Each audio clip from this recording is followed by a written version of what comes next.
The Thailand-Myanmar border town of Pilok is an isolated region located in the west of Kanchanaburi and was one of the country's most successful mining areas several decades ago. Leaving the mining era behind, the region has become a tourist destination, well known for its tranquility, beautiful scenery, and nature. Among its attractions is Somsak Mine Homestay.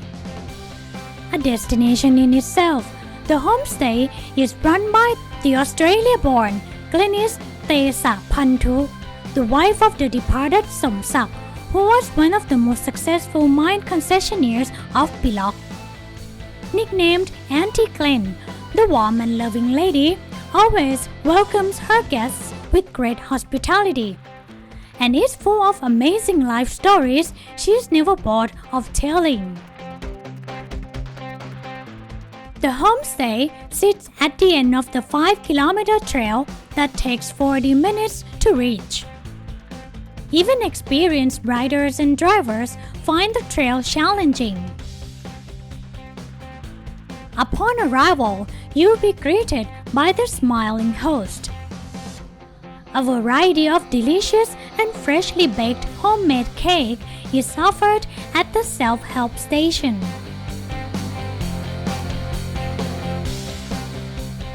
The homestay's main house was the former mine's office, which was also allocated as a warehouse and the couple's residence. Somsak inherited the mine business from his family about 50 years ago, before he went to study mine engineering in Calgary, Australia, where he met his wife-to-be. The couple got married in Bangkok and moved to this place, which had been their home sweet home and paradise in the jungle ever since. When the mine was in operation, there were only minor threats to the residents like jungle diseases. Life was happy in general until 1986 when the world tin market crashed, sending the oil prices down. Somsak had to close the mine and had to lay off nearly all of their 600 staff, leaving only 20. He then developed lung cancer and passed 10 years afterwards, leaving behind Glenis and their son. With vivid memories of life in the mine and their time together, Glenis is always happy to share stories with her guests. They worked 3 shifts. There were 600 employees, 2 concessions, 600 employees, and they worked round the clock. But I was very, very scared of the jungle. I thought only about tigers and bears and elephants. My husband said, "Don't worry, honey, don't worry, nothing, no problems." And every time when the mining men came from Kanchanaburi, and they would not take the elephant or the cat. They would walk from Thongbapum to up the mountain. They start out at 5 in the morning and arrive about 4 in the afternoon. And in those days there was no road coming down to the mine, so they slept in a little village outside. And early morning they get up and walk into the concession. In those days there was malaria, and it was quite serious. Every year many workers had malaria. What do you remember the most about your husband? I remember many things, but the most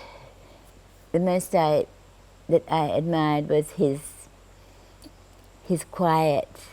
He never lifted himself up high. He told me many times if not for these people, we could not do anything. And that was his attitude. Well, when the World Tin Council collapsed in one day, it was very sad because we had 600 employees, and in one day you lost everything. And we had no choice but to let them go because you couldn't pay the wages. It was very, very sad. It affected him very badly, and ultimately he had cancer. And when they detected it, it was already stage 3.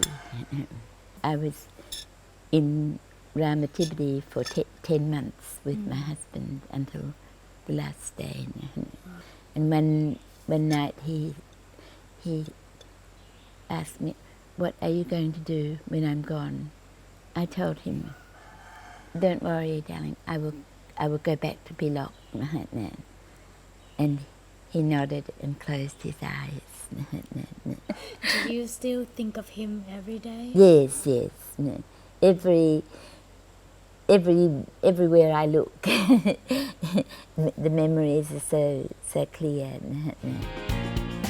Today, Glennis gets up before dawn. She enjoys working, household tasks, and her book work. When she has spare time, she writes journals about her husband's life in Australia and their moments together up until her life today. Cam had a month before classes commenced, but where they would send him, he wouldn't know until John Lester called. It was February and hot and humid all over Australia. Because he had nothing pressing to do, Cam's thoughts turned to sport. His great passion. He called Direk and Peter. They teamed up with other Asian students and took to the badminton court each evening. The days were lonely. Everyone was working or studying. Cam wrote home, went swimming, read or listened to jazz records. His favourite, Nat King Cole. Small home in a big forest. Apart from her signature cake, she serves amazing food. Breakfast and dinners include delicious Thai and Western dishes. Rooms are basic with hot shower. There are rooms in front of the main house and huts 200 meters away at the end of the property.